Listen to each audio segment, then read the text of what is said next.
This call is now being recorded. This call is now taking notes. Spine सीधी, 3 बार ओम का उच्चारण, उसके बाद प्रार्थना।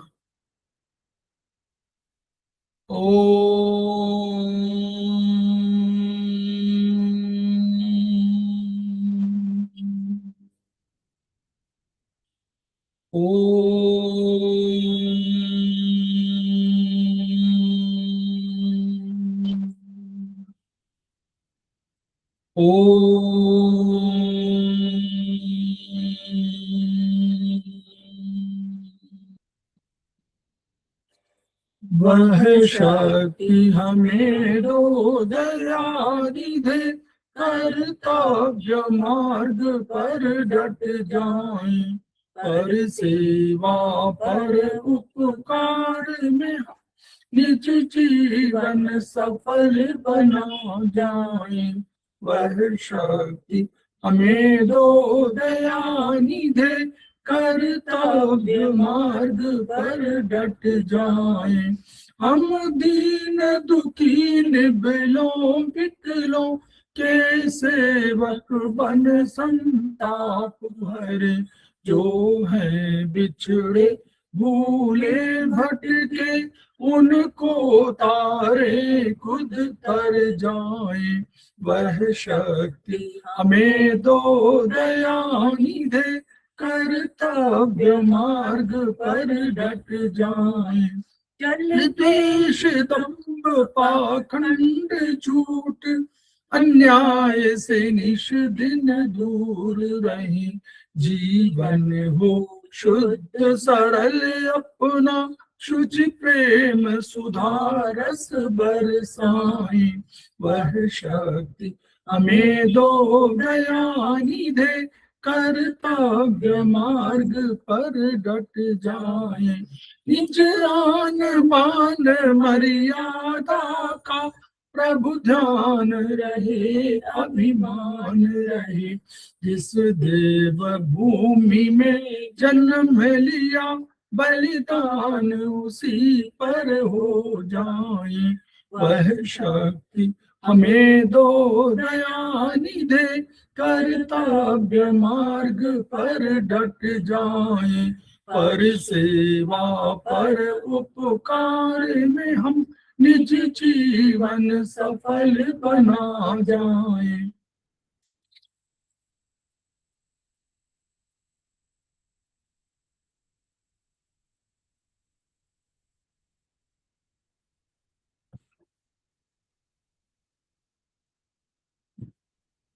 समवायी क्लासेस में आप सभी का स्वागत है।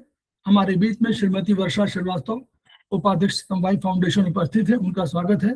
हमारे बीच में मंजीत कौर जसवाल जी उपस्थित है, सीनियर थेरेपिस्ट है, उनका स्वागत है। हमारे बीच में पूनम गुप्ता मैडम उपस्थित हैं, जो सीनियर थेरेपिस्ट है, उनका स्वागत है। हम लोग उनका भी स्वागत कर रहे हैं, जो अभी वीडियो के प्रसारित होने पर इसे देखेंगे और सुनेंगे।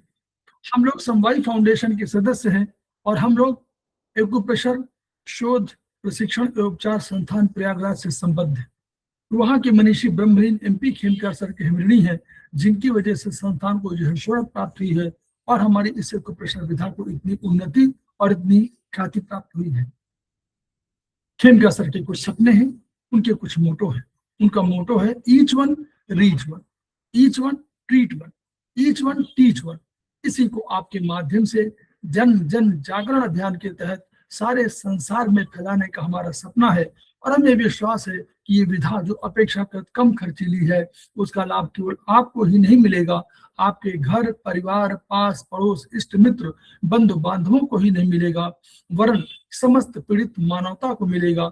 इसी विचार के साथ हम लोग आज की क्लास की शुरुआत करने जा रहे हैं। हमारे बीच में सुमंगली मैडम उपस्थित हैं, उनका भी स्वागत है। तो सीनियर थेरेपिस्ट हैं, उनका स्वागत है। तो हम लोग चर्चा कर रहे थे कल एक्यूप्रेशर, यानी हम लोग TCM जो हमारे यहाँ पहला माना गया, जो चाइनीज सिस्टम आया उसमें ट्रेडिशनल चाइनीज मेडिसिन इसको कहा गया, TCM, शॉर्ट फॉर्म में TCM। इसी को हम लोग कभी कभी चाइनीज एक्यूप्रेशर कह देते हैं। तो TCM और चाइनीज एक्यूप्रेशर में मूलभूत अंतर तो नहीं है, बस अंतर यह है कि शुरुआती में दौर में जो टीसीएम ट्रेडिशनल चाइनीज मेडिसिन था, बाद में कालांतर में डॉक्टर वॉल उसमें ऐड हुए, बाद में कालांतर में उसमें ऐड हुए प्रोफेसर पार्क जेबू। तो इन सब सिद्धांतों के आधार पर जो भी हमारी थेरेपी डेवलप हुई, विकसित हुई, उसको हम लोगों ने चाइनीज एक्यूप्रेशर कहना शुरू किया। लेकिन ट्रेडिशनल चाइनीज मेडिसिन शुरुआत में थी, जिसके शुरुआत में जो किताब थी चाइनीज एक्यूप्रेशर, जो उसमें yellow emperors classics of medicine के रूप में थी, 300 बीसी के आसपास उसका शुरुआत हुआ, 3rd सेंचुरी बीसी। तो हम लोग कल चर्चा क्या कर रहे थे? हम चर्चा कर रहे थे कि हमारे एक्यूप्रेशर में जो उसके मेरिडियन सिस्टम है और इन यांग सिस्टम है, हम उसी को आज आगे बढ़ाते हैं और जो इन यांग सिस्टम है उस पर हम लोग चर्चा करने जा रहे हैं।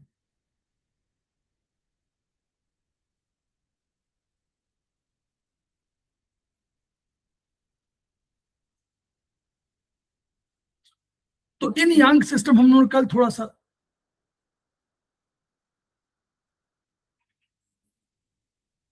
शेयर हो रहा है। मैडम शेयर नहीं हो रहा है क्या?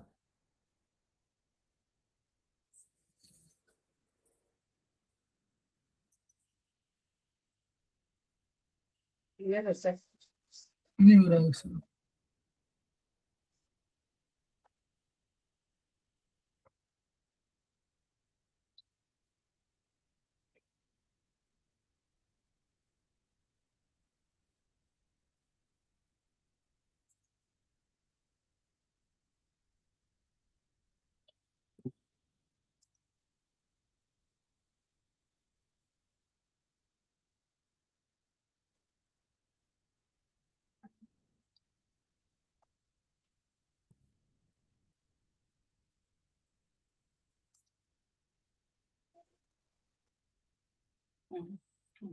अब शेयर हो रहा है?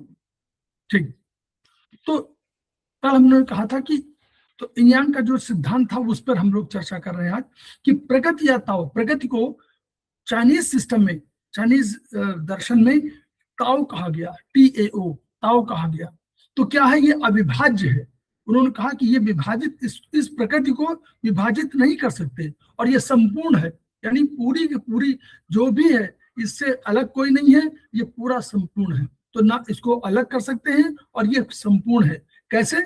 एकत्व के दृष्टिकोण से भी ये एक है, यानी प्रकृति एक ही है और कोई दो नहीं है। तो एकत्व के दृष्टिकोण से भी, और कार्यकारी शक्ति जो एग्जीक्यूटिव फोर्स है उसके रूप में भी यही एग्जीक्यूशन करती है। तो इसीलिए प्रकृति को बहुत महत्वपूर्ण माना गया। तो ये अविभाज्य संपूर्ण है, एकत्व का दृष्टिकोण में सिंगल है ये, एक, इसके अलावा कोई दूसरा नहीं है, और ये कार्यकारी शक्ति एग्जीक्यूटिव फोर्स के रूप में है, इसलिए इसको सबसे अधिक महत्वपूर्ण माना गया। तो इसने क्या किया? इसने, प्रकृति ने अपने को दो चल रूपों में, चल शक्तियों के, चल बलों के, चल शक्तियों यानी बलों के रूप में, जो हमारी मूवमेंट वाली करने वाली थी, ऐसी शक्तियों के माध्यम से अपने को व्यक्त किया। एक शक्ति को उन्होंने कहा इन है, और एक शक्ति को यांग कहा। तो जो ऋतु, जो वर्चुअली जो है सभी वस्तुओं, सारे कोई भी प्रकृति में कोई चीज हो तो उसकी हम पोलैरिटी की बात करते हैं, दो पोलर होती है। तो उसी तरह पोलैरिटी में हम लोगों ने इन और यांग को भी कहा। जैसे हमने कहा कि समय को हम कहेंगे तो हम कहेंगे दिन और रात। अगर कोई ऋतु होगी तो उसको कहेंगे सर्दी गर्मी। अगर हमको मानव को कोई करना हो तो हम कहेंगे नारी और पुरुष। और अगर हमको स्पेस की बात करना हो तो हम कहेंगे कि अंदर और बाहर। तो ऐसे ही जैसे इस तरह हर चीज को, हर घटना को, हर वस्तु को, हर परिस्थिति को दो रूपों में विभाजित किया जा सकता है या प्रदर्शित किया जा सकता है, वैसे ही इन यांग की शक्तियां को कर सकते हैं। लेकिन बस अंतर यह है कि इन यांग की शक्तियां निरपेक्ष नहीं, एब्सोल्यूट नहीं है, कोई एब्सोल्यूट नहीं है, वो एक दूसरे के सापेक्ष है, रिलेटिव है। यानी एक अगर इन है तो दूसरी यांग है, और कभी इसमें परिवर्तन भी संभव है, क्योंकि ये निरंतर चलने वाली शक्तियां हैं, चलायमान है, मूवमेंट वाली है, हमेशा चल रही हैं, इसलिए इनका रूप बदलेगा। तो यानी जैसे हम लोग देखते हैं कि अगर सागर में देखें तो लहरें आती हैं, तो हम देखते हैं कि एक लहर आई और फिर नीचे चली गई, फिर दूसरी लहर आई और नीचे चली गई। तो यानी उसी तरह एक कोई चीज आई, यांग आई, तो वो पहले यांग रही, बाद में इन में कन्वर्ट हो गई। तो इसलिए हम लोग कह सकते हैं कि ये हमारी शक्तियां जो है उसकी वो शक्तियां मूवमेंट वाली है और वो उनमें रूपांतरण हो सकता था। हमने कल कहा था कि हम कभी भी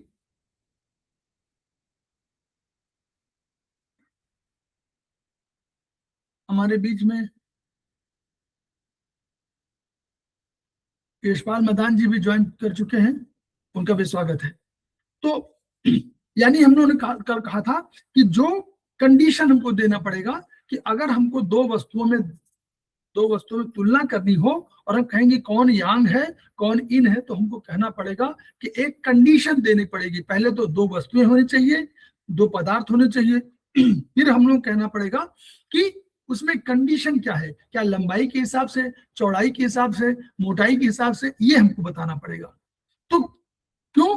क्योंकि निरंतर चलायमान है किसी विशेष समय काल में, यानी किसी टाइम फैक्टर में एक कोई अगर इन है तो वो किसी दूसरे टाइम फैक्टर में उसको यांग भी कहा जा सकता है।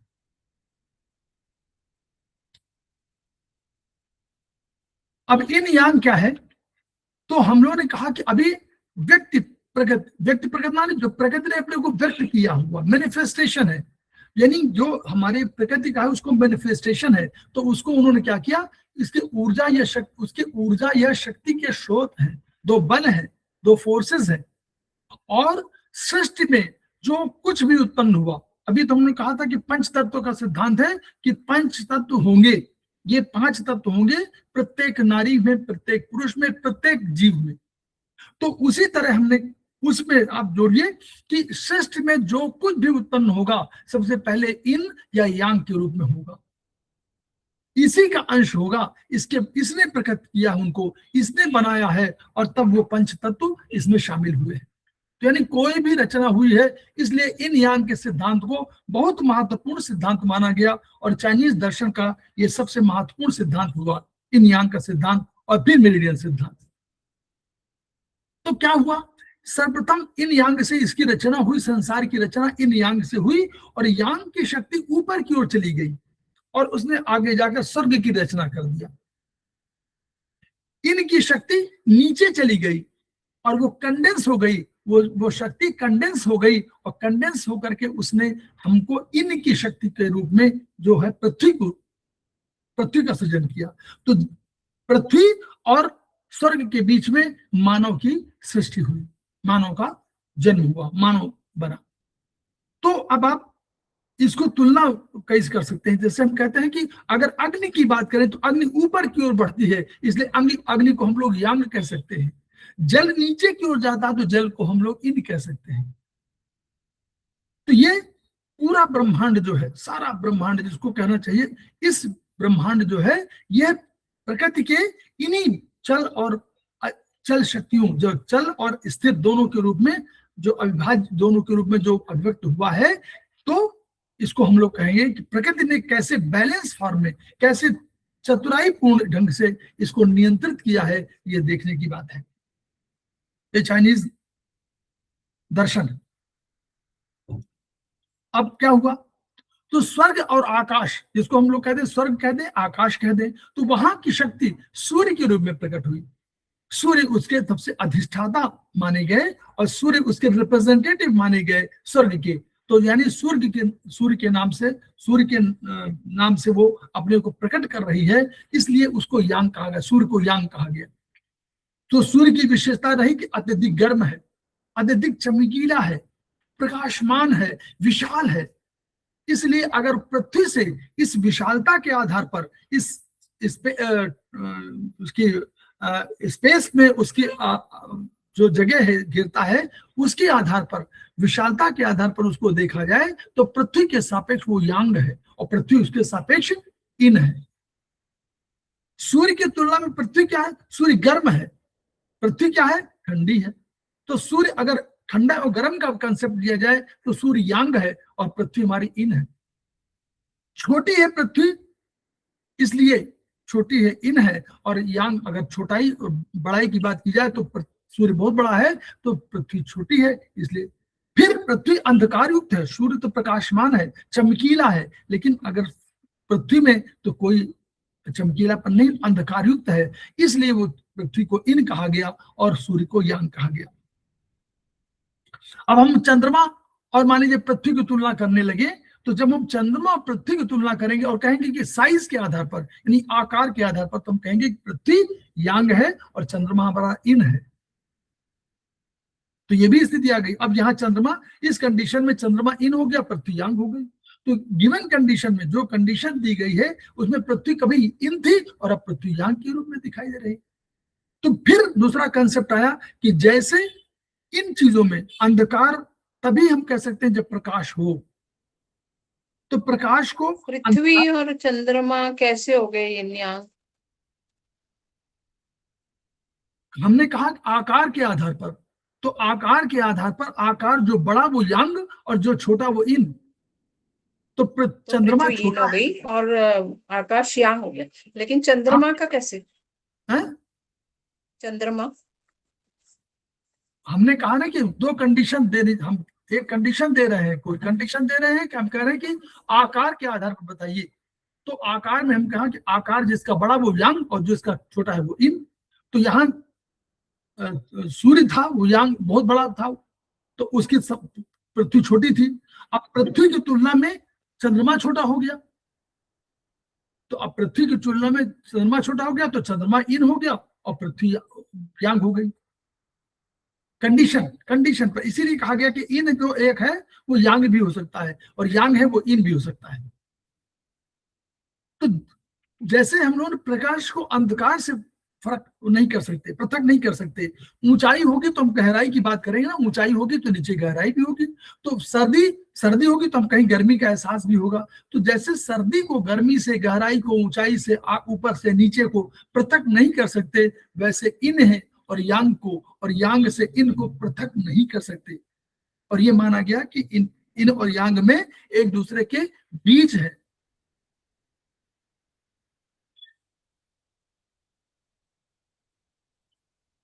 एक और विशेषता हुई, इन और यांग की एक विशेषता और हुई कि अपने आप में संपूर्ण नहीं है। ऐसा नहीं कह सकते कि जैसे प्रकृति, देखिए प्रकृति ने दो रूप में प्रकट किया है तो संपूर्ण तो नहीं है, संपूर्ण तो केवल प्रकृति है, तो अपने आप में संपूर्ण नहीं है। इनमें यांग का कुछ भाग है और यांग में इन का भी कुछ भाग है। ये ध्यान देना पड़ेगा कि इन के बीच यांग में है और यांग के बीच इन में है। तो उसको चाइनीज दर्शन में इस तरह प्रदर्शित किया गया है कि ब्लैक और व्हाइट के रूप में। तो जो ब्लैक है वो इन है और जो व्हाइट है वो यांग है। तो उस देखिए जो व्हाइट है उसमें भी आपको ब्लैक का अंश दिखाई पड़ रहा है, तो बीच में वो बीज के रूप में है। और आपका जो इन भाग है, ब्लैक है, उसमें भी थोड़ा सा सफेद भाग है, यानी यांग है। इस आधार पर हमारे समक्ष विष्णुप्रिया मैडम उपस्थित हो गई, सीनियर थेरेपिस्ट है, उनका स्वागत है। नमस्ते सर। नमस्ते नमस्ते।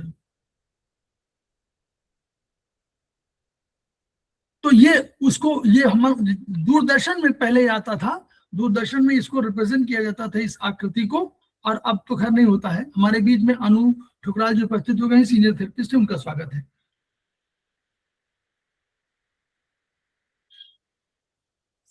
अब देखिए यांग को नॉर्मली क्या रिप्रेजेंट किया गया सूर्य के आधार पर। यांग को नॉर्मली गर्म, प्रसरणशील यानी फैलाव हो रहा है और प्रकाशमान माना गया। तो और इनको सर्द माना गया, संकुचनशील, अपने में अंदर बिल्कुल, और जैसे सिकुड़ जाते हैं, सर्दी में हम लोग सिकुड़ते हैं, और अंधकार युक्त। तो ये कंसेप्ट हुआ चाइनीज दर्शन का। तो उन्होंने इसकी तुलना कैसे किया? उन्होंने तुलना किया कि अब देखिए सूर्य है और एक पहाड़ है, तो पहाड़ के सामने कोई सूर्य की आई, तो पहाड़ के सामने आएगा तो क्या होगा? प्रकाश होगा ना, सामने का भाग जो सामने पड़ेगा प्रकाश। यहाँ पर सूर्य है और ये ऐसे पड़ रहा है, तो यहाँ पर पड़ेगा ना, सूर्य की किरणें पड़ेंगी तो प्रकाशमान हो जाएगा। पीछे की तरफ अंधकार है, तो ये वाला सामने वाला भाग यांग कहलाएगा, और पीछे जहां अंधकार युक्त है उसको हम लोग क्या कहेंगे? इन भाग। अब देखिए ये सूर्य आगे यूं ऊंचाई में आया, और जब आप 12 बजे के बाद 1 बजे करीब सूर्य की किरण यहां आ जाएगी और ये बार अंधकार हो जाएगा। तो यही देखिए ये इस इधर का भाग क्या हो जाएगा, यांग, और ये वाला इन। बोलिए समझ में आया ना? बताइए मैडम, अनु मैडम, हाँ sir. Yes sir. Vishnupriya madam, हाँ ना, क्योंकि जब सूर्य यूं है और ये पहाड़ है, ऐसे पहाड़ मान लीजिए है, और ऐसे आया ये सूर्य, तो यहाँ सूर्य की किरण यहाँ पड़ी, ये बड़ा अंधकार हो गया, तो इसको पीछे वाले को इन कह देंगे, इसको यांग कह देंगे। फिर सूर्य यूं आगे बढ़ा, और जब 1 बजे 12 बजे बाद सूर्य 12 बजे सूर्य ऊपर होता है, फिर नीचे जब जाएगा तो इधर वाला प्रकाशमान हो जाएगा, इधर कम हो जाएगा, और शाम को बिल्कुल ये वाला प्रकाशमान होगा, ये वाला अंधकार हो जाएगा। तो यानी ये भी एक कंडीशन, इसीलिए कहा गया कि जो इन है वो यांग भी कन्वर्ट हो सकता है।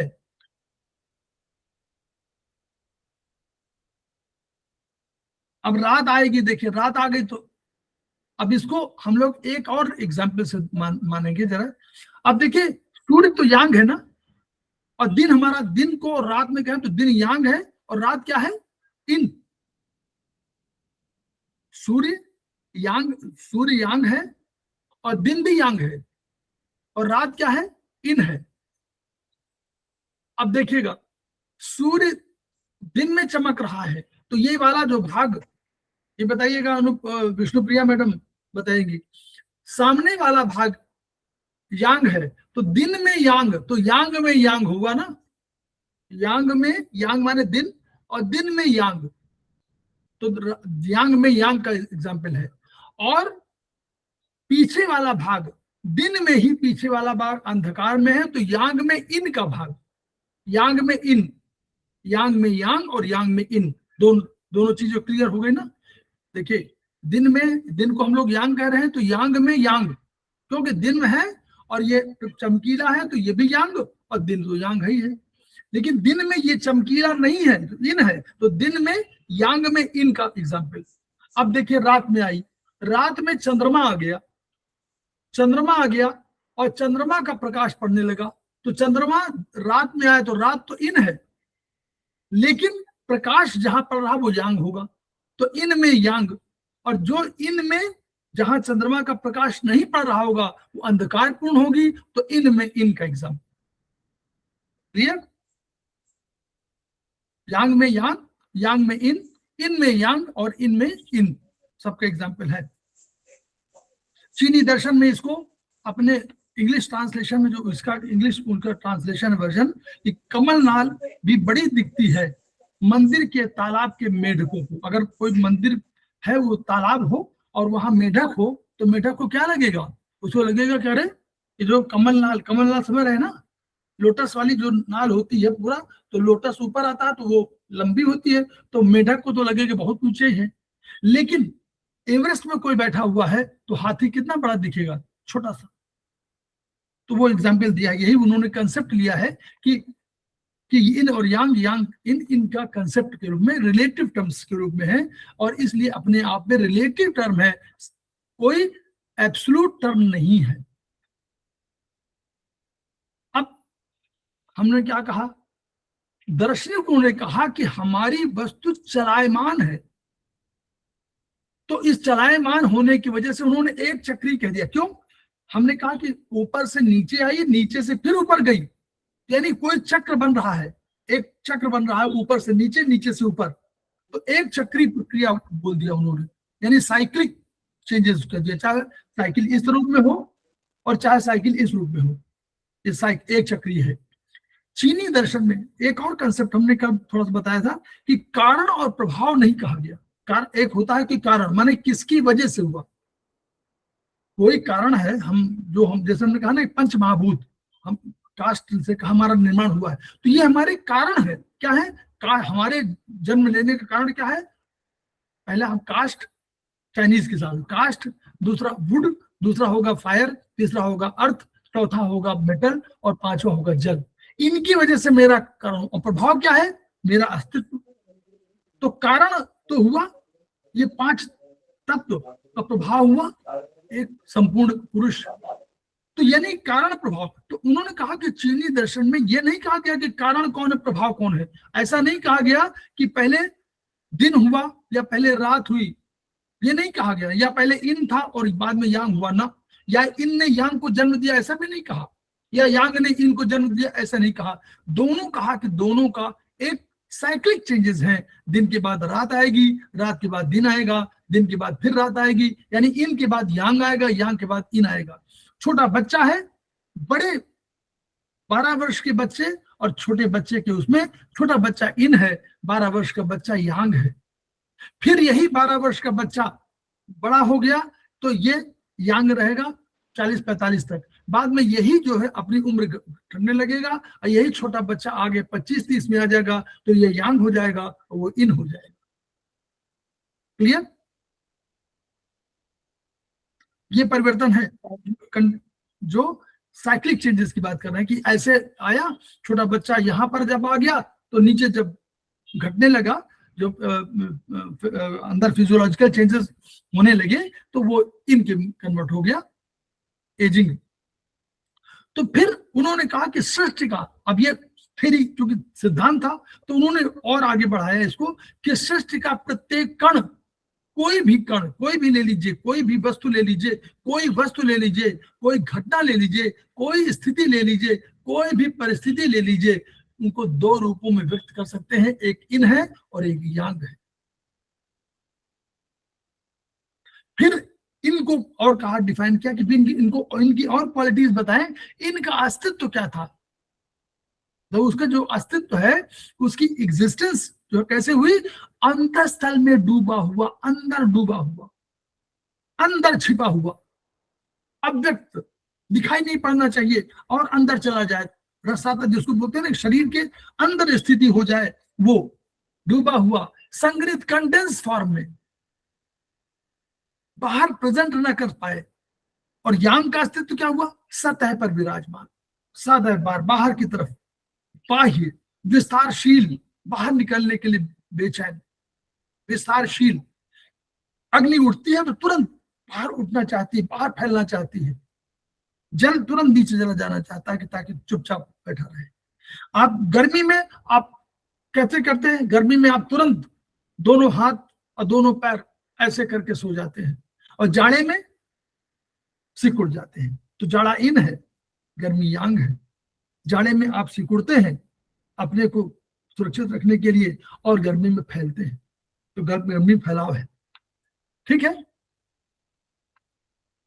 तो इनकी प्रकृति क्या है, निश्चल, निश्चल माने स्थिर, स्थिर, कोई चुपचाप, स्थिर, संकुचनशील, कॉन्ट्रैक्शन, कॉन्ट्रैक्शन जहां बात हो वहां इन है, कॉन्ट्रैक्शन।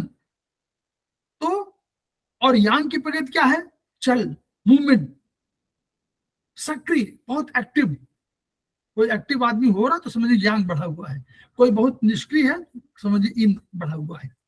तो एक, लेकिन फिर और कहा दो, फिर हम लोग यह ना मान ले कि दोनों विरोधी ना, क्योंकि कहा कि इनमें यांग का बीज है और यांग में इन का बीज है, इसलिए विरोधी नहीं है, कॉम्प्लीमेंट्री है, पूरक है। इनके बिना यांग का काम नहीं बनेगा, यांग के बिना इनका काम नहीं बनेगा, दोनों एक दूसरे के रहेंगे। हमारे शरीर में आप अगर आप शरीर की तुलना कर, हमारे शरीर में इन और यांग दोनों है। जो आपके पास अंदर पदार्थ है, कंटेंट है, वो दैट इज इन, और जो आपका आप फैलाव है, जो आप व्यक्त करते हैं, जो आप जाते हैं, जो आप कार्य करते हैं, वो आपका यांग है। आगे चलते इसी चर्चा में पूरा आएगा, बढ़िया आएगा। चल यांग, चल यांग, निचल इन, मूवमेंट, मूवमेंट, अदे movement, movement, movement yang, movement, हाँ, more movement more yang, okay. निचल yin, static, static yin, static yin. अब वही बता रहे हैं कि इन यांग को अब क्या करते, क्या है, पूरक क्यों कहा जाएगा, क्यों कॉम्प्लीमेंट्री कहा, क्यों कॉम्प्लीमेंट्री कहा कि जहां इन क्या है, इन इज अ फिजिकल फोर्स, भौतिक आधार, बेस। फिजिकल में क्या है, शरीर बना हुआ है, तो ये शरीर हमारा भौतिक आधार है, दिस इज इन। जो स्ट्रक्चर हमारा है दैट इज इन। और यांग क्या है, इन Functional. इसमें जो फंक्शनल काम करता है। हाँ, जो फंक्शन करता है, जो मूर्त रूप प्रदान करता है, मूवमेंट कराता है, वो हमारा यांग है। तो इन दोनों का संबंध कैसे हम मान सकते हैं? जैसे हम कहेंगे कि कंटेंट और एनर्जी, हम कहते हैं कि पदार्थ, एक हमारे पास कंटेंट है, कोई चीज है, और उसमें ऊर्जा है।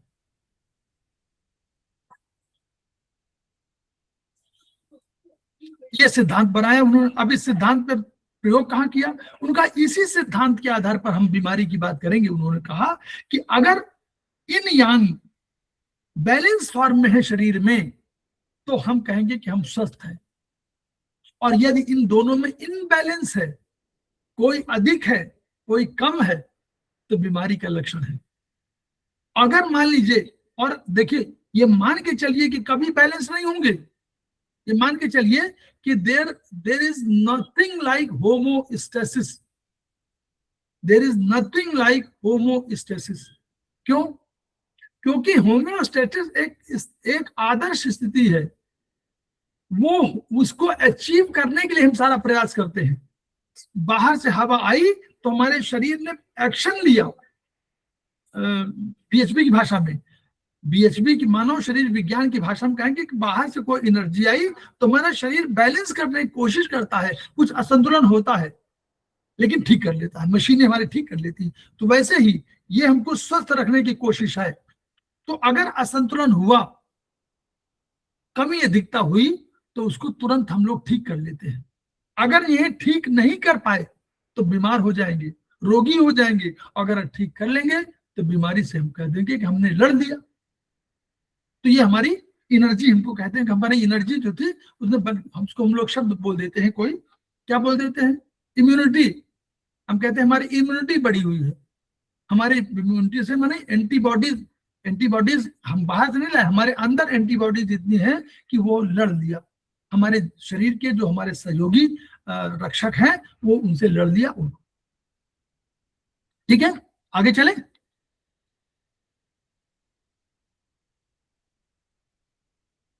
तो अब गतिविधियों का देखिए, अनेक गतिविधियों, जैसे हम लोग कह रहे हैं, इसमें पढ़ते जाइए। जैसे पृथ्वी और सूर्य की बात हम लोग कर रहे थे, तो पृथ्वी आकार के हिसाब से कर रहे हैं। पृथ्वी छोटी है तो इन है, सूर्य यांग है। और हमारा चंद्रमा जो है छोटा है, इन है, और पृथ्वी हमारी यांग है, सूर्य भी यांग है। रात हमारा इन है तो दिन हमारा यांग है। चंद्रमा हमारी इन है तो हमारे पृथ्वी जो है हमारा यांग के रूप में है। अंधकार और प्रकाश, तो अंधकार हमारा इन है और प्रकाश हमारा यांग है। सघन माने जो बहुत कंडेंस फॉर्म में है, वो कंडेंस फॉर्म में है तभी तो भारी होगा, वो चला गया इन। और जो विरल है ऊपर चला गया, वो यांग। नीचे हमारा इन है, ऊपर हमारा यांग है। जो छिपा हुआ है, जो अंदर बिल्कुल डूब गया है और मैनिफेस्टेशन है जिसका हो रहा, वो हमारा इन है। जिसका मैनिफेस्टेड है वो हमारा यांग है।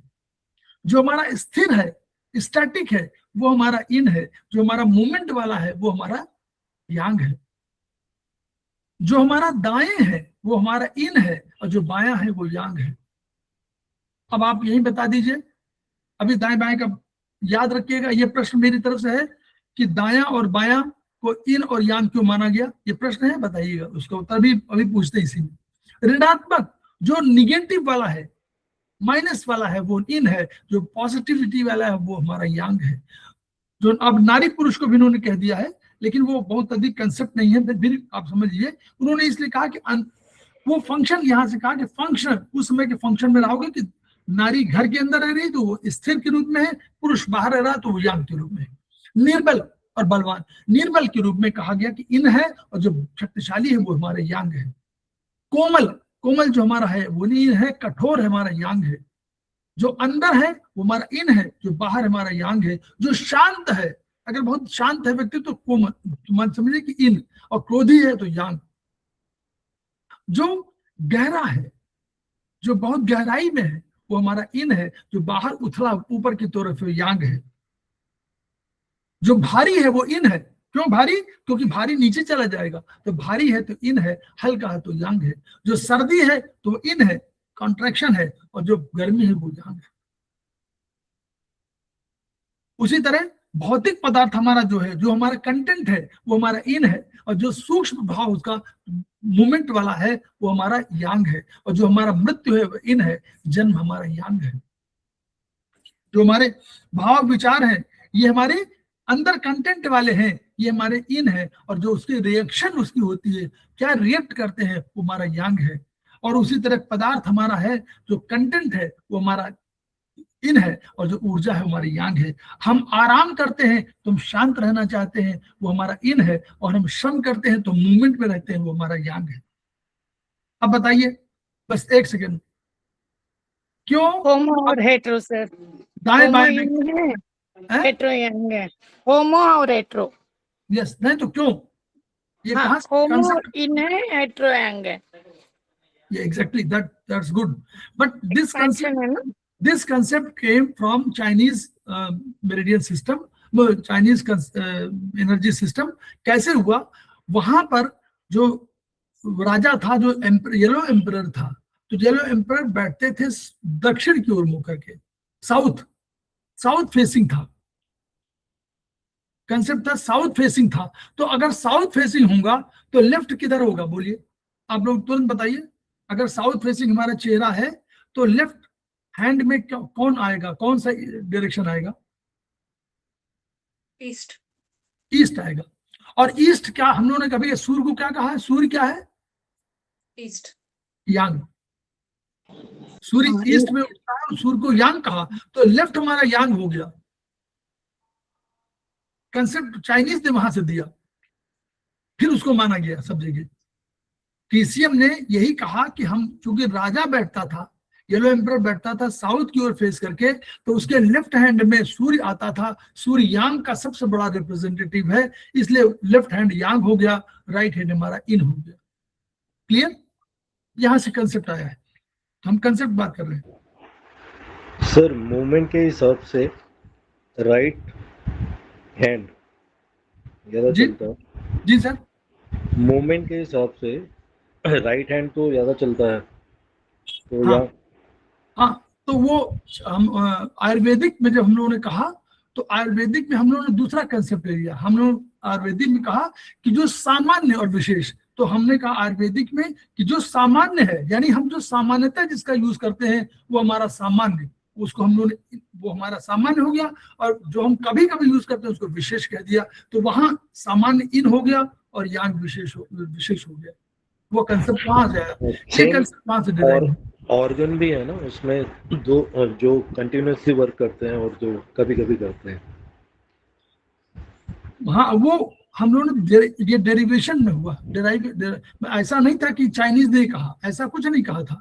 चाइनीज ने एक कंसेप्ट दिया, लेकिन जैसे हम लोग आगे रिसर्च करते रहते हैं भाई क्यों, तो हम लोगों ने पहले चाइनीज कंसेप्ट आया, चाइनीज कंसेप्ट में उन्होंने यहां से तुलना किया कि लेफ्ट हमारा इसलिए है क्योंकि राजा बैठ रहा था। अब वो चूंकि मान लिया गया, तो हम लोग जब आयुर्वेदिक एक्यूप्रेशन में हम लोग आए, तो हम लोगों ने देखा कि सामान्य और विशेष क्या उदाहरण थी आयुर्वेदिक में, तो हम लोगों ने उसको कह दिया। ये जो हम कह रहे हैं कि हम जो लगातार काम करने, कभी कभी ये भी कंसेप्ट हमारा डेवलप्ड कंसेप्ट है। This is not the basic concept. Basic concept दूसरा है, हॉलो ऑर्गन एंड, उन्होंने कहा कि अभी पढ़ रहे हैं इसमें कि एक उन्होंने कहा हॉलो ऑर्गन है, अब वो हॉलो से और उससे, फिर उन्होंने कहा कि जो मेटाबॉलिक सिस्टम करते हैं उससे है। तो यहाँ से चाइनीज ने कहा था, आगे धीरे धीरे हम लोगों ने कालांतर में उसको मान लिया कि जो लगातार फंक्शन, हमने देखा कि लीवर वगैरह सब लगातार फंक्शन करते हैं, तो इसलिए हम लोगों को डिराइव कर दिया। ये डेरिवेशन से आया है, मतलब नॉट ओरिजिनल कंसेप्ट नहीं है, डिराइव्ड कंसेप्ट है। ठीक, तो हम लोग इन यांग सिद्धांत का शरीर में कैसे प्रतिस्थापन करेंगे।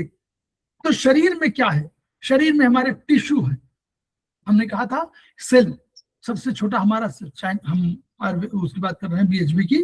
तो मानव शरीर विज्ञान में कहा गया कि cell is the structural and functional unit of the body, यानी शरीर की सबसे छोटी इकाई सेल है, और वही काम करती है जो सारा शरीर कर सकता है।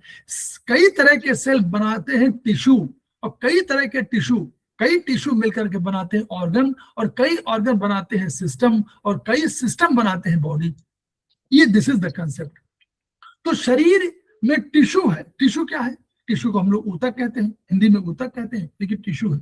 ये हमारा भौतिक आधार, यही तो भौतिक आधार दे रहा है। ये टिश्यू फॉर्मेशन है, तो टिश्यू ने तो बनाया हमारे शरीर को, तो भौतिक आधार बनाया, इसलिए हम लोग इसको इन कहेंगे। अभी हम लोगों ने क्या पढ़ा था कि जो भौतिक आधार देता है वो हमारा इन है।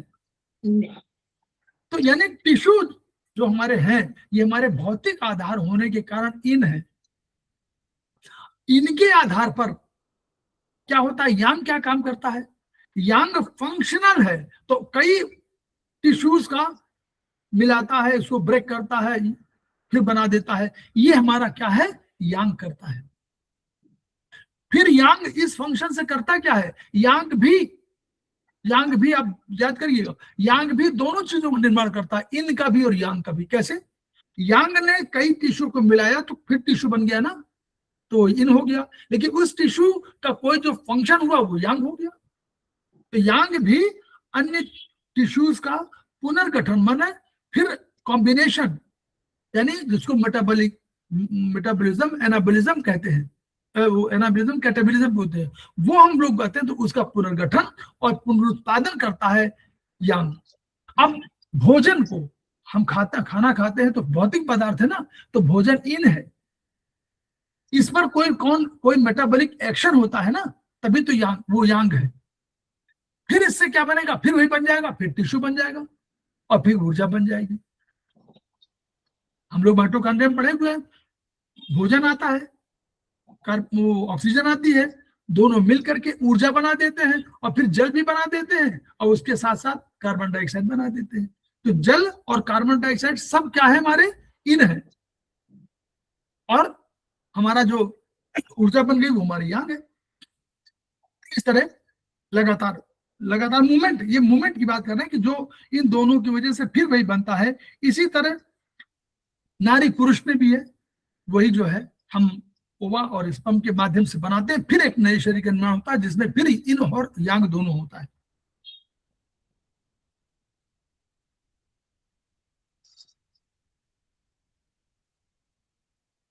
अब बेसिक कंसेप्ट, फिर हम लोग बेसिक कंसेप्ट से फिर और जाएंगे स्पेसिफिक कंसेप्ट पे।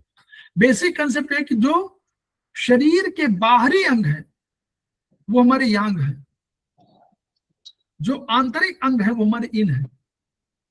टिश्यू हो, हमारा ऑर्गन हो, कुछ भी हो, जो आंतरिक अवयव जो छिपे हुए हैं अंदर की ओर हैं, वो बाहरी प्रभाव से मुक्त है, उनमें बाहर का कोई प्रभाव नहीं है, वो इन है।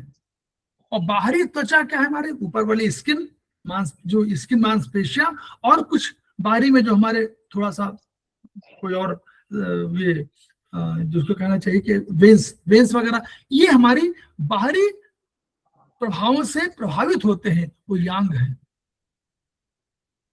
उसी तरह पृथ्वी हमारी क्या है, इन है कि यांग है, बताइए। पृथ्वी इन है।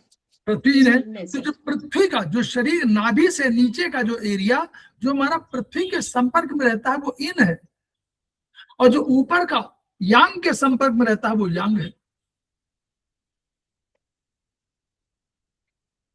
चौपाई की आकृति में अगर हम देखें, चौपाई की आकृति में हो जाएंगे, तो अगर हम चौपाई की तरह हो जाएंगे तो सूर्य के साथ जो हमारा रहे वो यांग है, और जो सूर्य से नहीं मिलेगी वो इन है। ठीक है, क्लियर।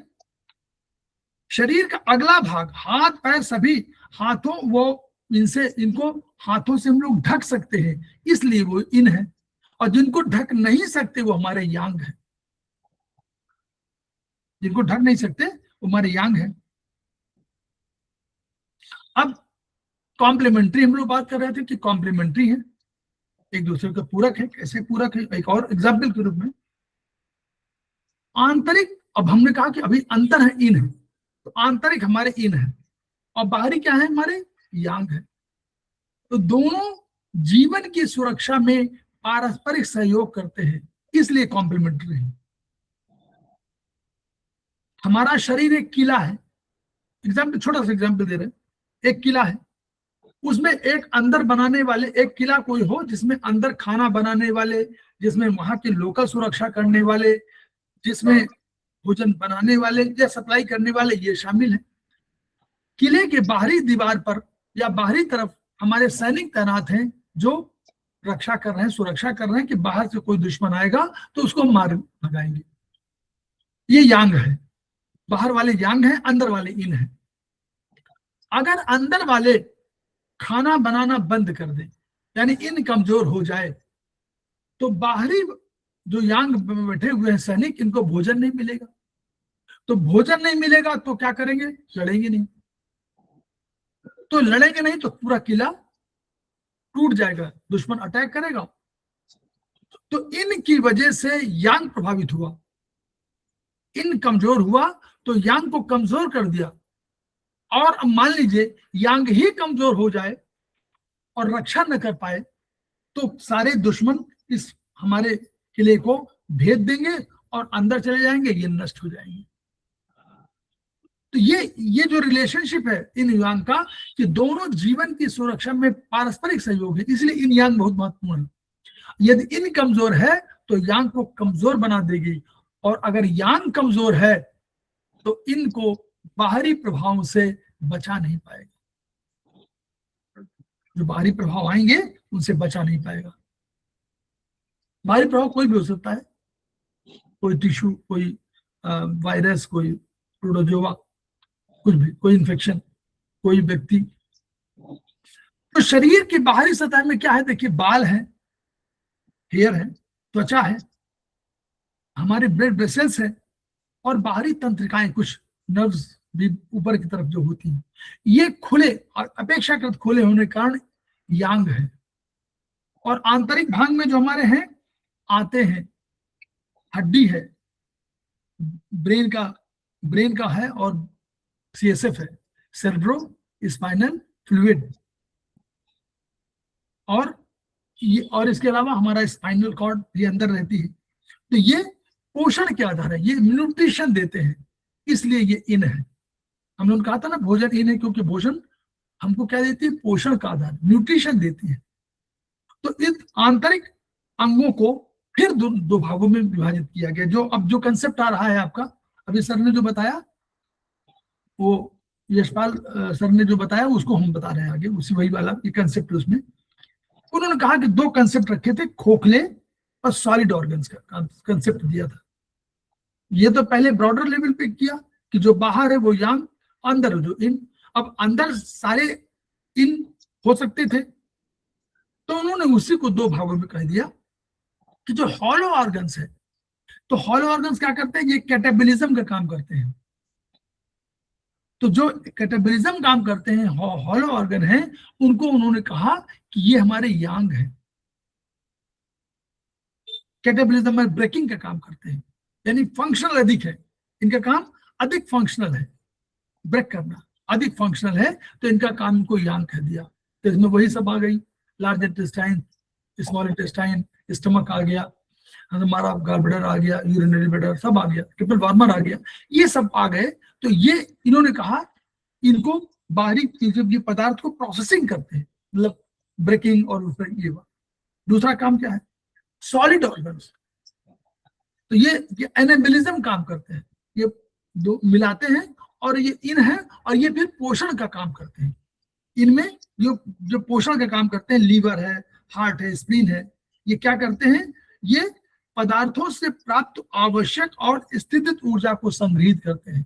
संग्रह वाले काम जो है, इन्होंने ये उसको डिफाइन किया, इस रूप में डिफाइन किया कि ये क्या काम करते हैं? ये एनाबॉलिज्म वाला काम करते हैं, और ये हमको पोषण के लिए देते हैं, इसलिए उन्होंने इनको इन कह दिया।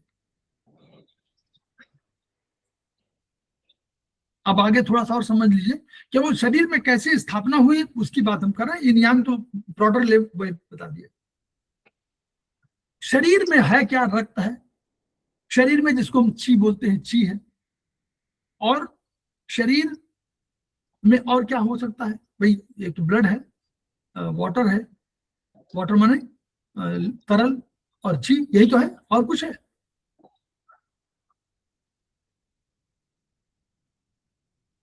तो ये सब इन और यांग को ही रिप्रेजेंट कर रहे हैं।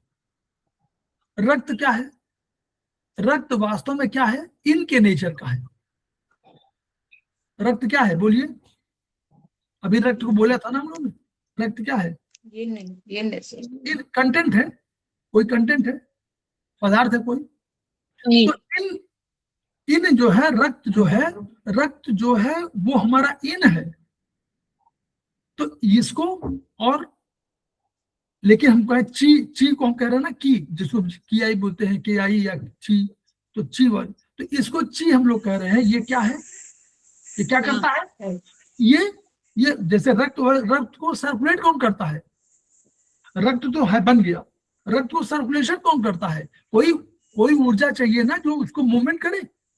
हम लोग पढ़े ना बीएचबी में कि जो मूवमेंट कराती है उसमें ऊर्जा खर्च होती है, एक्टिव और पैसिव ट्रांसपोर्ट। तो पैसिव ट्रांसपोर्ट में जिसमें ऊर्जा खर्च नहीं होती, और एक्टिव ट्रांसपोर्ट जिसमें ऊर्जा खर्च होती है। ठीक है, तो वही, तो जो रक्त का परिभ्रमण करा रहा, सर्कुलेशन करा रहा है, वो हमारा क्या है? वो ची है, वो यांग है। उसकी यांग प्रकृति है, प्रकृति यांग। हम यांग नहीं कह रहे, हम कह रहे प्रकृति यांग है। आगे बताएंगे, थोड़ा सा और कंसेप्ट और क्लियर करेंगे कि क्यों हम लोग इन यांग के बोलते हैं। कफ क्या है? कफ हमारा इन है। कफ जो हम कहते हैं म्यूकस इज इन, लेकिन उसको कौन सीक्रेशन कौन करता है और उसको मूवमेंट कौन देता है? वो हमारा यांग। यूरिन और हमारा स्टूल, यूरिन जितने भी है, आपका स्वेट भी मान लीजिए, दोनों जो नेचर जो है वो इन है, लेकिन जो हमारा प्रोसेस है यूरिन बनाने का और जो हमारा स्वेट बनाने का जो प्रोसेस है, दैट इज यांग। इसलिए इन और यांग के बिना काम के कोई आगे बढ़ ही नहीं सकता। बिना इन और यांग के हम मूवमेंट नहीं कर सकते। फिल्ट्रेशन प्रोसेस और पसीना बनाने की जो हीट एनर्जी है, दोनों यांग नेचर की है।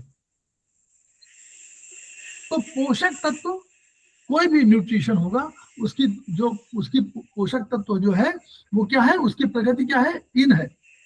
वो कोई भी न्यूट्रिशन जो दे रहा है उसकी प्रगति इन है। और जो कोई भी उसको पाचन की, जैसे पाचन हम कहते हैं कि हम पाचन कर रहे हैं, डाइजेशन कर रहे हैं, तो डाइजेशन का जो प्रोसेस है वो हमारी यांग नेचर की है। उसी तरह जल भी है, रक्त है, ये सब हमारे इन प्रकृति के हैं। अब एक और थोड़ा सा बता दीजिए, यहाँ पर यहीं पर डिफरेंशिएट बोल रहा हूँ। हम बार बार बोल रहे हैं कि this is in नेचर्ड। What I am saying, it is in नेचर्ड। कौन सा शब्द इस्तेमाल किया है मैडम, सुप्रिया मैडम? मैंने कहा कि इन नेचर्ड, इन नहीं कहा ना। अच्छा, दिस इज इन नेचर्ड। मैं बार बार कह रहा हूं कि अब यही कंसेप्ट आप लोग यहां पर इसी क्लास में समझ लीजिए, बस अधिक बाहर मत जाइएगा। इन और यांग हमने क्या कहा था? प्रकृति की दो सत्ताएं हैं जिनसे ये समस्त संसार उत्पन्न हुआ है। यही तो कहा, संसार का प्रत्येक पदार्थ इसी इन से या उत्पन्न हुआ या यांग से उत्पन्न हुआ। क्लियर? यही कहा ना? बोलिए पहला सेंटेंस शुरुआत का। सारा ब्रह्मांड प्रकृति ने अपने को दो रूपों में प्रकट किया, इन और यांग में, और इन और यांग ही समस्त संसार की समस्त वस्तुओं बनाने के लिए जिम्मेदार है। अब इनसे बड़ा कोई नहीं हो सकता। नोट कर लीजिए, यही नोट करने की बात है। इनसे बड़ा कोई नहीं हो सकता। कुछ भी संसार में है तो इन और यांग उससे बड़ा कुछ नहीं है। तो कोई भी जल हो, अग्नि हो, कुछ भी हो, इवन ची भी हो, ये भी इन और यांग से बड़ी नहीं है। इन और यांग के रिप्रेजेंटेशन के रूप में है, इन और यांग के मैनिफेस्टेशन के रूप में है, but it is not in, it is not Yang, it is in नेचर्ड, it is यांग नेचर्ड। कोई समान नहीं है, इन और यांग के कोई समान नहीं है। ना इन, ना रक्त, कुछ भी नहीं, न रक्त, न जल, न अग्नि, कुछ नहीं है। इन यांग के कंपैरिजन में कुछ नहीं है, क्योंकि इन तो एक सार्वभौमिक सिद्धांत है, एक विचार है, एक सचल प्रक्रिया की स्थिति है।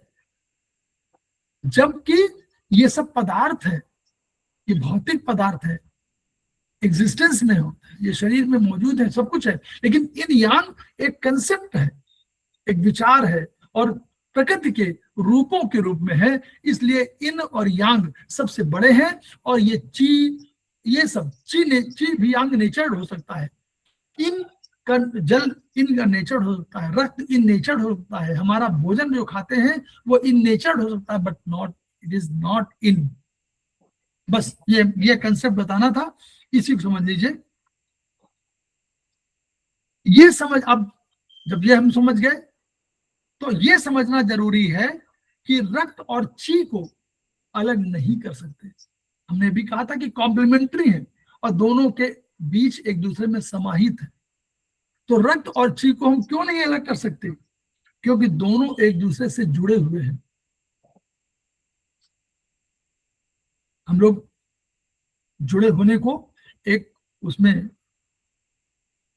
रामचरितमानस में बोलते हैं ना कि वागर्थाविव संप्रक्तौ वागर्थ प्रतिपत्तये और जगतः पितरौ वंदे पार्वती परमेश्वर। वागर्थाविव, वाणी और अर्थ की भांति।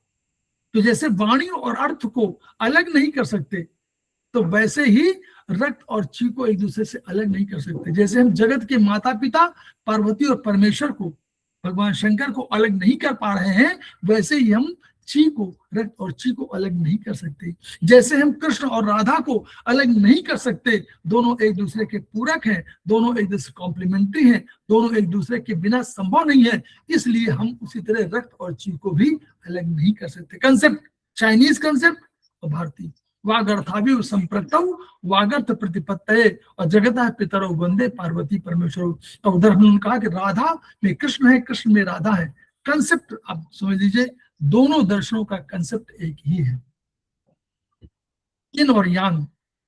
तो वैसे ही हम इसको अलग नहीं कर सकते।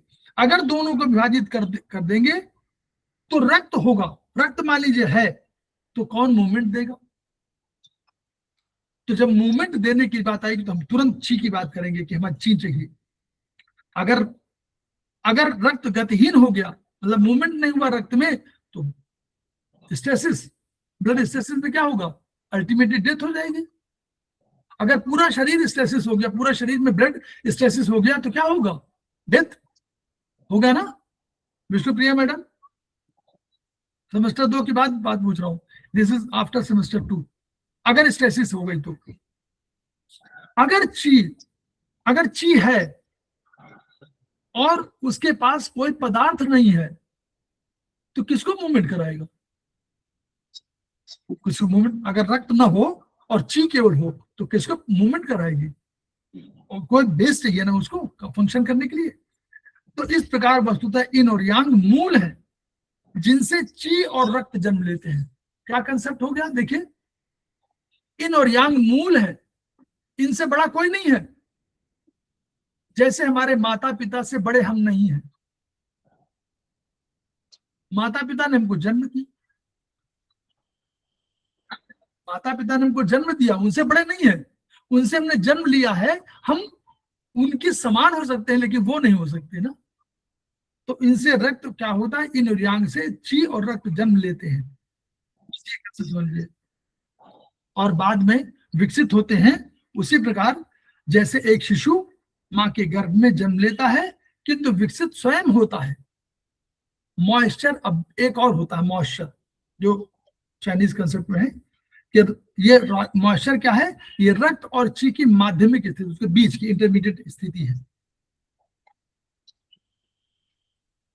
तिवारी जी आ चुके हैं, बस 2-4 मिनट का और समय बस। तो रक्त, ची और मॉइस्चर उसी प्रकार से हैं जैसे प्रकृति में क्या है? थल है, प्रकृति में वातावरण है और प्रकृति में जल भी है, सागर भी है। तो रक्त, टिश्यू, रक्त क्या करता है? टिश्यू या शरीर के भौतिक को नियंत्रित करता है। रक्त करता है भौतिक शरीर को नियंत्रित करता है, भौतिक भाग को। मॉइस्चर क्या करता है? मॉइस्चर शरीर के आंतरिक सागर को नियंत्रित करती है। आंतरिक सागर है उसको नियंत्रित करती है, इन्वायरमेंटल स्थिति है। ची क्या करती है? ची शरीर के आकार को और उसकी क्रिया को नियंत्रित करती है और स्वयं को भी नियंत्रित करती है। ची शरीर के आकार को भी नियंत्रित करती है, उसकी क्रिया को भी नियंत्रित करती है और स्वयं को भी व्यवस्थित रखने का प्रयास करती है, नियंत्रित करती है। और ची को इन सबसे श्रेष्ठ माना गया है। इन यांग को छोड़ दीजिए, ची को इन सबसे श्रेष्ठ माना गया है, महत्वपूर्ण माना गया है, क्योंकि वो ची क्या करती है, इस मॉइस्चर को भी बैलेंस करती है, इस इन को भी बैलेंस करती है, जो आपका रक्त है इसको भी बैलेंस करती है, और मॉइस्चर को अपने आप को मॉइस्चर को बैलेंस करती है, अपने को बैलेंस करती है, सबको बैलेंस करती है। तो ची सबसे महत्वपूर्ण मानी गई इन यांग के बाद। शरीर में बिना उचित मॉइस्चर के अगर मॉइस्चर नहीं हुआ तो ची फंक्शनल है, इसलिए वो गर्म होगी। मॉडर्न साइंस भी कहेगा कि अगर कोई एक्शन होगा तो गर्म होगा, तो ची गर्म होकर आंदोलित हो जाएगी और रक्त सूख जाएगा। बिना रक्त के, अगर रक्त की बात हो तो बिना रक्त होगा तो मॉइस्चर पूरे बिखराव होगा और ची भी इधर उधर हो जाएगी, क्योंकि बिना रक्त में ची कहाँ रहेगी, ची को काम फंक्शन ही नहीं है। और बिना ची के मॉइस्चर और रक्त का प्रवाह रुक जाएगा। ची नहीं हुई तो चाहे मॉइस्चर हो चाहे रक्त हो, इसका मूवमेंट रुक जाएगा, उसमें गति नहीं रहेगी, तो जम जाएंगे। तो अतः रक्त, मॉइस्चर और ची तीनों की उपस्थिति जीवन के लिए आवश्यक है। This is the basic concept of yin yang in Chinese system. Tiwari ji का स्वागत है हमारे बीच में। तिवारी जी आ चुके हैं, कमलेश कुमार तिवारी जी। तिवारी जी समय है 2-4-5 मिनट। सर पूरा समय, प्रणाम, पूरा समय है सर अभी तो। नहीं मैं पहले आ गया था कि मैं ज्वाइन कर लूं कुछ। लोग थोड़ा सा बता रहा हूँ। मेरिडियन में देखिए, मेरिडियन का आप लोग पढ़िएगा, पेज नंबर जो टिटाइज 1 जिनके पास होगी या जो लेंगे बाद में, तो टिटाइज 1 के पेज नंबर 129 के आगे ये सब मेरिडियन का सिस्टम लिखा हुआ है कि शरीर में कैसे कैसे है। हम एक आपका ब्रॉडर आउटलुक में दे रहा हूं उस पर, क्योंकि मेरिडियन पर चर्चा प्रैक्टिकल में जरूर होगी, लेकिन वैसे नहीं होगी। मेरिडियन कंसेप्ट 12 मेरिडियंस का कंसेप्ट है, और दो हम लोगों ने कहा था 12 मेरिडियंस यानी 5 तत्व हैं, इनके 6 एनर्जी सिस्टम है। उन 6 एनर्जी सिस्टम के 6 ऑर्गन हैं, और 6 ऑर्गन इन है, 6 यांग है, तो 12 ऑर्गन हो गए, जिनका हम लोगों ने चर्चा कल किया था। इन 12 ऑर्गन में अब इसको तो मैं शेयर नहीं कर, मैं पेज मैंने बता दिया, मैं आपको बता दे रहा हूं आगे। इसको शेयरिंग जो है उसको कोई आवश्यक नहीं है।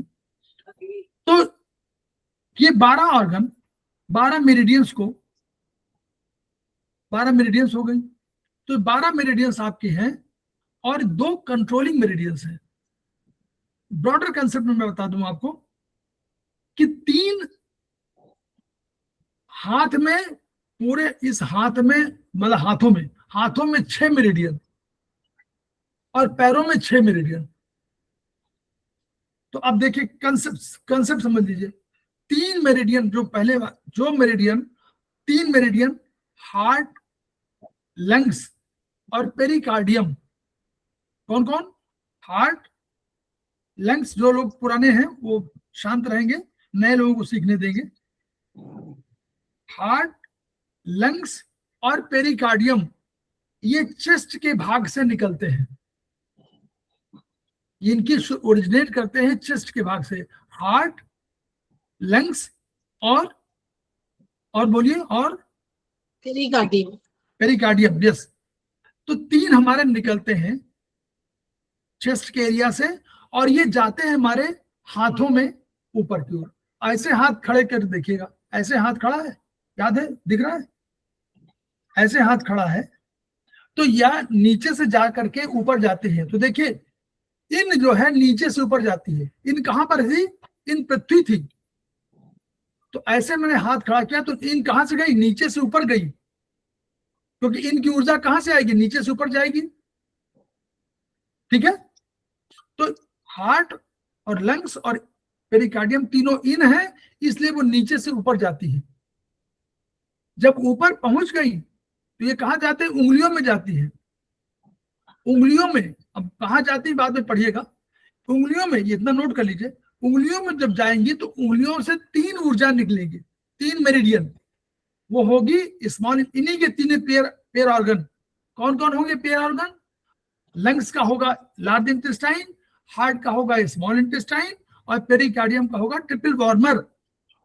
तो ये उंगलियों से निकलेगी, उंगलियों से निकलेगी, उंगलियों से निकलेंगी और ये आएंगी, फिर नोट करिए, ये आएंगी और आपके इस सर के रीजन में आएंगी।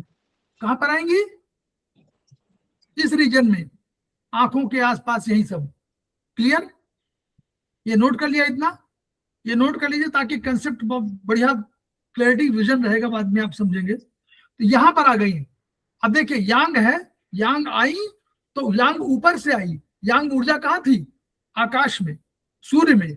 तो सूर्य से ऊपर ऊर्जा आई, तो तीनों यांग हैं, ये आई और कहां चली गई? कहां पर चली गई? सर में। फिर सर से 3 यांग ऊर्जा निकली, वो नीचे जानी है, तो सर से ऊपर से नीचे, फिर ऊपर से नीचे मूवमेंट हुआ। सर से 3, यहां से आंखों के आसपास से 3 मेरिडियन निकली, जिनका नाम है स्टमक, गॉल ब्लैडर और यूरिनरी ब्लैडर। कौन कौन? 3, जीबी, यूबी एंड स्टमक। तीनों मेरिडियन इस चेहरे से निकली और तीनों मेरिडियन नीचे की ओर चली गई। क्यों?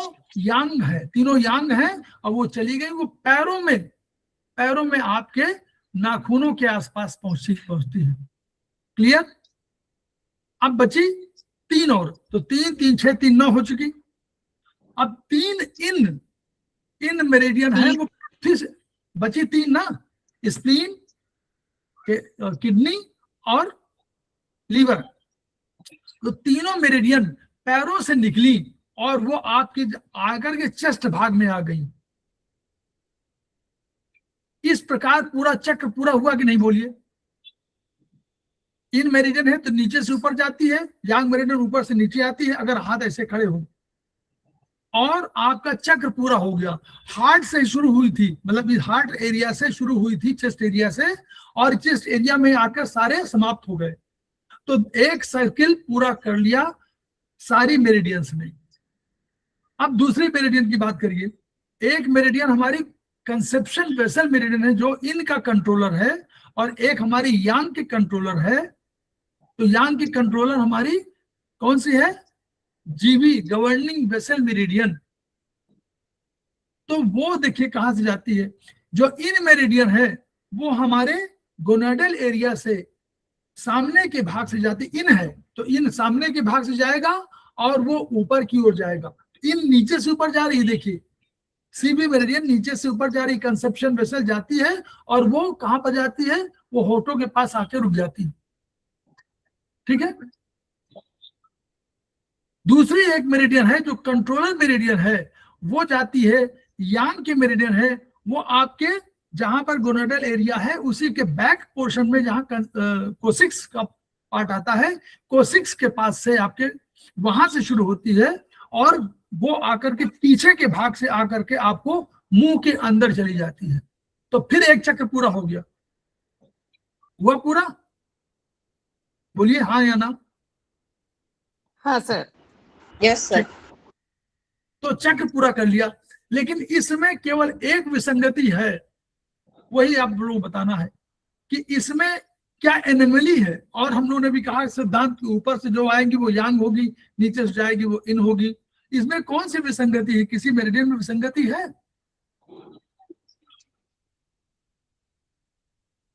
एक ही मेरिडियन विसंगति है जो बाद में बताया है, बताइए। सीवी ना सर। नहीं, सीवी तो ठीक है, सीवी तो नीचे से ऊपर जा रही है। हाँ। जीबी को हाँ, ऊपर से जीबी। नीचे जाना चाहिए था। गवर्निंग वेसल, हाँ, ओनली गवर्निंग जीवी। वेसल मेरिडियन ऐसी है जो पूरे सिद्धांत का, अच्छा, कॉकेक्स से वो ऊपर नीचे जा रही ऊपर जा है, रही है। और ये उसको जाना चाहिए ऊपर से नीचे, और नीचे से ऊपर जा रही है, तो वो कर रही है। माउथ के अंदर दूसरा- एंड होती है। हाँ, माउथ की तो यहाँ इधर, लेकिन पीछे से जा रही है ना। तो दूसरा कंसेप्ट ये है कि एक ही मेरिडियन ऐसी है जो सर के 2-3 चक्कर लगाती है, जिसका नाम है गॉल ब्लैडर मेरिडियन, और वो उसको सर का ताज बोलते हैं। इसीलिए सर दर्द में चाइनीज मेरिडियन में गॉल ब्लैडर मेरिडियन महत्वपूर्ण है। एक ही मेरिडियन है जो आपके साइड के भाग से जाती है, उसका भी नाम गॉल ब्लैडर मेरिडियन है। वो रिब्स में से होकर जाती है, साइड में और रिब्स में होकर जाती है, तो उसका नाम भी गॉल मेरिडियन है, गॉल ब्लैडर, जीबी। तो जीबी मेरिडियन सर का ताज है और साइड से जाती जाती है। क्लियर? तो ये कंसेप्ट है। एक मेरिडियन और है जो अपने नियम का कुछ अपवाद स्वरूप है। स्टमक मेरिडियन यांग मेरिडियन है, उसको जाना चाहिए सर के पीछे की तरफ से, लेकिन वो सर के आगे की भाग से निकलती है, बाद में वो चली जाती है यांग साइड में, लेकिन पहले वो इन साइड में रहती है। वो आगे आती है, फ्रंट में आती है किडनी मेरिडियन के बगल में। सीबी मेरिडियन बिल्कुल बीच बीच, उसके बगल में किडनी मेरिडियन और उसके बगल में हमारी स्टमक मेरिडियन सामने 3 मेरिडियन होती है। तो बस हम लोग जो है यहीं पर रोकते हैं। This is the basic concept. आगे फिर हम लोग जब कभी और जिक्र करेंगे तो एक आध चीजों पर और चर्चा करेंगे। चाइनीज मेरिडियन बहुत कुछ कहने के लिए है, उसी तरह आयुर्वेदिक में भी कहने के लिए बहुत है। हम लोग मंडे से शायद शुरू करेंगे आयुर्वेदिक मेरिडियन, और तब भी आप लोग सब ज्वाइन करिएगा और उसका भी कंसेप्ट समझिएगा कि what is the concept of ayurvedic meridian. मैं आयुर्वेदिक क्या कहते सिद्धांत, principle, ayurvedic principle, ayurvedic acupressure, ayurvedic के साथ साथ आयुर्वेदिक एक्यूप्रेशर। तो पहला तो आयुर्वेद, फिर हम लोग एक्यूप्रेशर। तो हम लोग खेमका सर को याद करते हैं, कोशिश करते हैं कि उनकी एनर्जी जो हमको मिली है हम उसको ट्रांसफर करें, ताकि जन कल्याण में हमारी भूमिका, हमारी सहभागिता भी बनी रहे। और जब जितना हम जन कल्याण करेंगे उतना हमारी प्रसन्नता है, हमारे साथ जुड़े लोगों की प्रसन्नता है, उतना जन जागरण अभियान के तहत सारे लोगों को बीमारी से राहत देने की व्यवस्था है। तो इन शब्दों के साथ, उन्हीं के शब्दों पर हम लोग पुनः याद रखते हैं, each one reach one, each one treat one, each one teach one. इन्हीं शब्दों के साथ 2 मिनट का हम लोग ब्रेक लेते हैं, फिर आते हैं तिवारी जी के साथ हम लोग आगे के उसी चैप्टर को जो हम लोगों ने कल पढ़ा था, उसी ब्लड को, और आगे आज हमारा सेकंड वो है